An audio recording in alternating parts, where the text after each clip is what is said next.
हम रोज अखबारों में $5 ट्रिलियन इकोनॉमी की बात पढ़ते हैं, लेकिन क्या रियल जीडीपी और नॉमिनल जीडीपी के बीच का जो अंतर है वो हमारी इस मंजिल को असल में थोड़ा दूर धकेल रहा है? हाँ, और इस भारी भरकम आर्थिक लक्ष्य के जमीनी हकीकत को समझने के लिए आज इस डीप डाइव में हमारे सामने काफी शानदार सोर्स मटेरियल है। बिल्कुल, फाइनेंस मिनिस्ट्री के ताजा नोट्स, IMF की लेटेस्ट रिपोर्ट्स और साथ ही डेमोग्राफिक डिविडेंड और जॉबलेस ग्रोथ पर कुछ बेहद विस्तृत रिसर्च पेपर्स का पूरा स्टैक है हमारे पास। सही कहा। तो हमारा मिशन आज बहुत साफ है।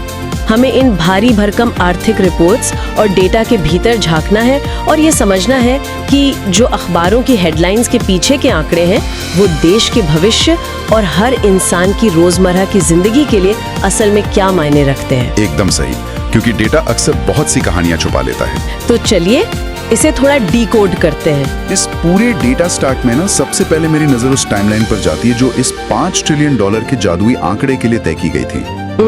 वित्त मंत्रालय वाला जो रोड मैप था। हाँ बिल्कुल, वित्त मंत्रालय की शुरुआती रोड मैप के हिसाब से ये लक्ष्य वित्त वर्ष 2024 से 2029 के बीच हासिल होना था, लेकिन IMF की जो 2025 की ताजा रिपोर्ट आई है उसके अनुमान इस टाइमलाइन को थोड़ा आगे खिसका रहे हैं। मतलब ये थोड़ा डिले हो रहा है। हाँ, रिपोर्ट का डेटा दिखाता है कि वित्त वर्ष 2026 तक हम $4 ट्रिलियन का आंकड़ा तो पार कर लेंगे, लेकिन वित्त वर्ष 2028 तक अर्थव्यवस्था लगभग $4.96 ट्रिलियन तक ही पहुंच पाएगी। तो गणित के हिसाब से हम 5 ट्रिलियन के उस बड़े माइलस्टोन से कुछ कदम पीछे ही खड़े नजर आते हैं। सही बात है। और यहीं पर वो विरोधाभास सामने आता है जो आमतौर पर हेडलाइंस में छिप जाता है। देखिए, हमारी अर्थव्यवस्था धीमी नहीं पड़ी है। बिल्कुल नहीं। अगर हम रियल जीडीपी को देखें, जो कि उत्पादन की वास्तविक मात्रा को मापती है, तो वो आज भी 6.6% की मजबूत दर से बढ़ रही है। कारखानों में सामान बन रहा है, सर्विसेज दी जानी है।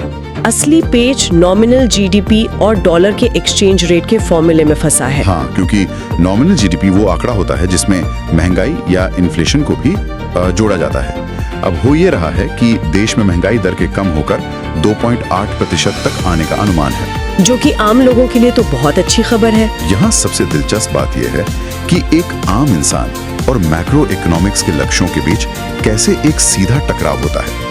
महंगाई का कम होना हर उस इंसान के लिए एक बड़ी राहत है जो बाजार से राशन या रोजमर्रा का सामान खरीदता है। बिल्कुल। लेकिन जब बाजार में चीजों के दाम तेजी से नहीं बढ़ते तो नॉमिनल जीडीपी के बढ़ने की रफ्तार गणितीय रूप से धीमी हो जाती है।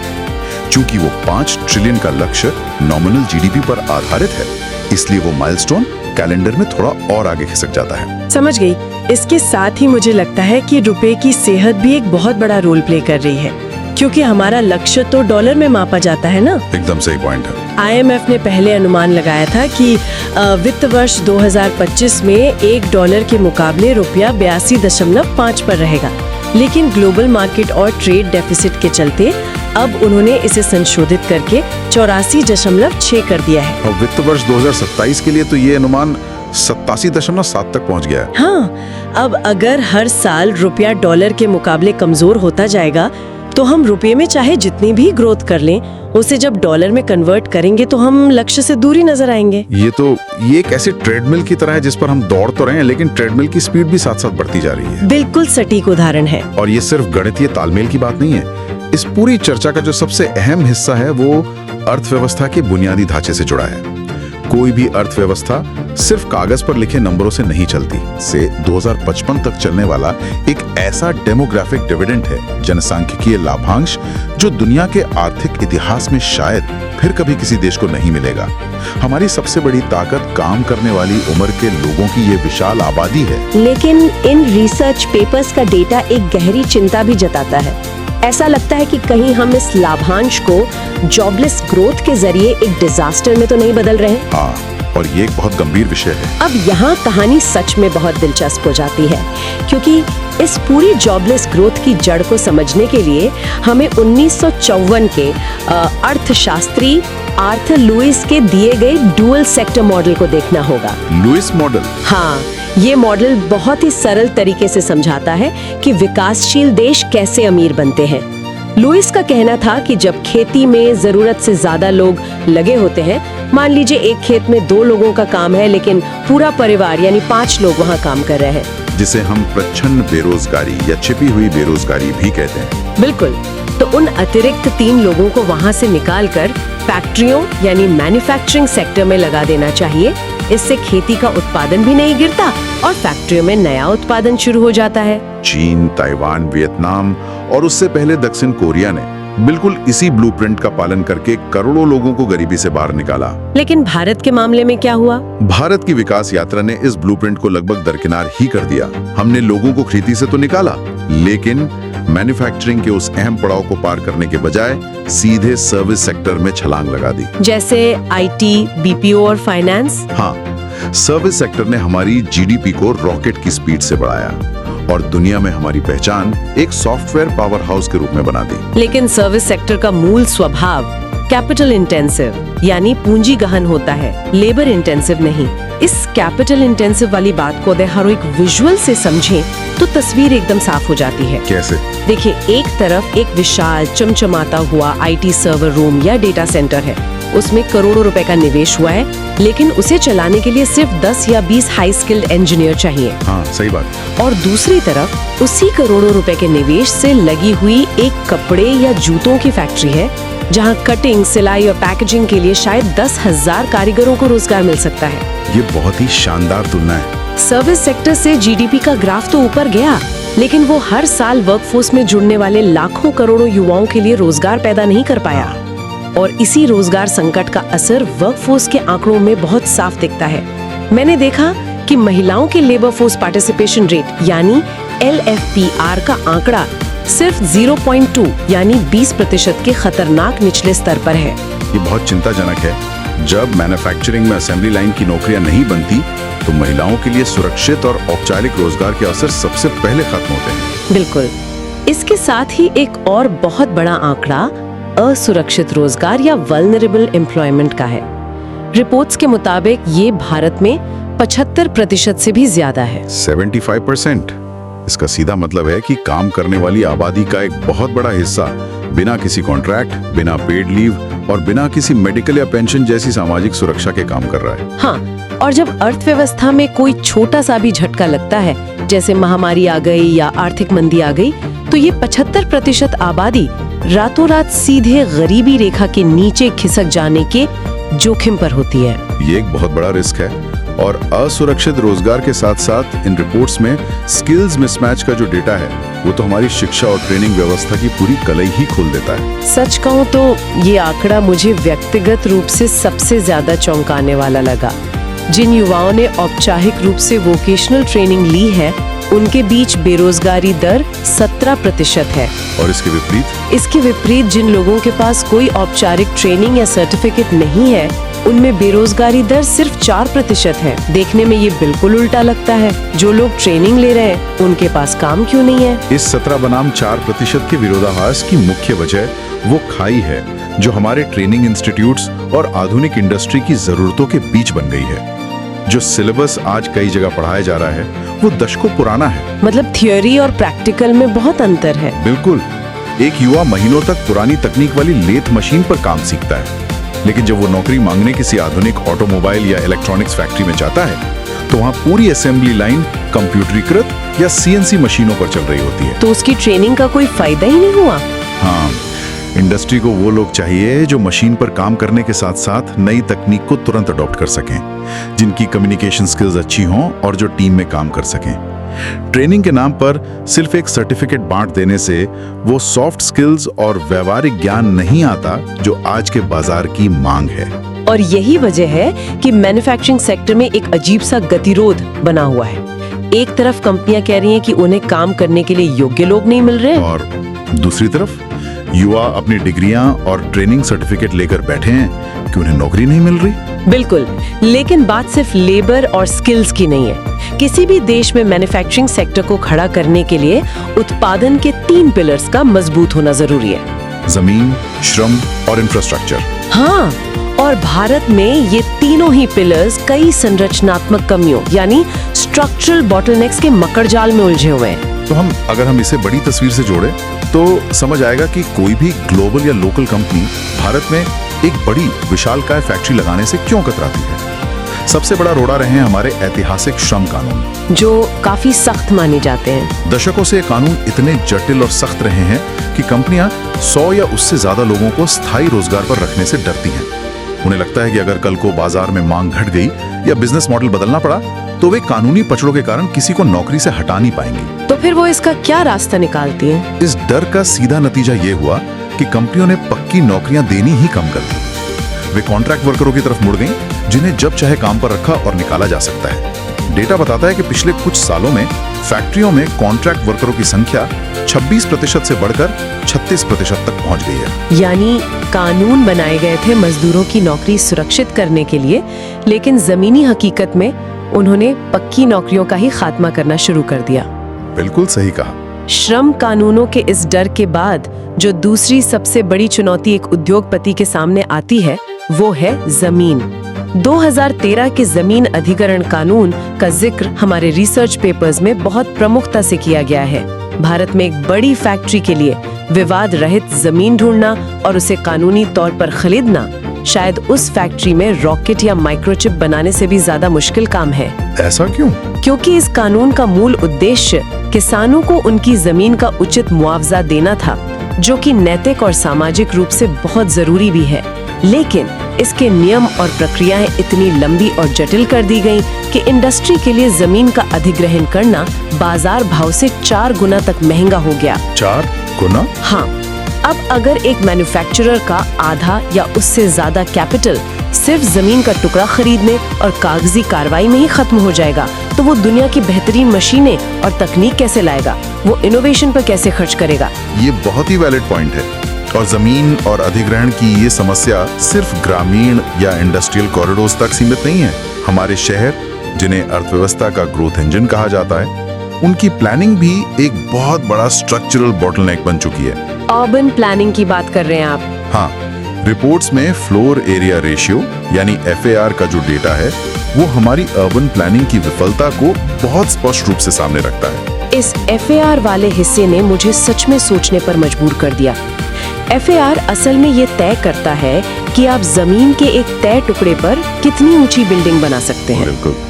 मुंबई, जहां जमीन की कीमत आसमान छूती है, वहां नीति निर्माताओं ने लंबे समय तक FAR को सिर्फ 1.33 रखा।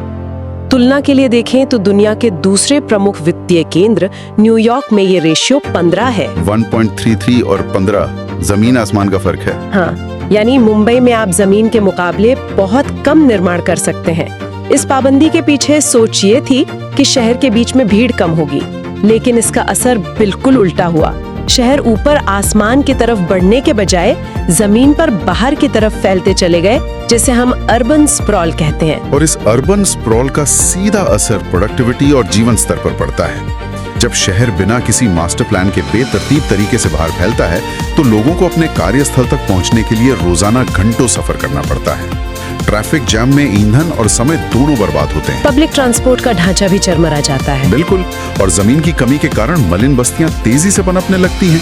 एक एफिशिएंट या स्मार्ट सिटी वो होती है जो वर्टिकल ग्रो करे, जहां रिहायशी और कमर्शियल स्पेस पास हों और लोग अपना समय काम और परिवार को दे सकें, ना कि ट्रैफिक जाम को। ये इंफ्रास्ट्रक्चर का एक बहुत ही दिलचस्प पहलू है, और इंफ्रास्ट्रक्चर के इस पूरे ताने बाने में एक और बड़ा पेच है, और वो है बिजली के दाम।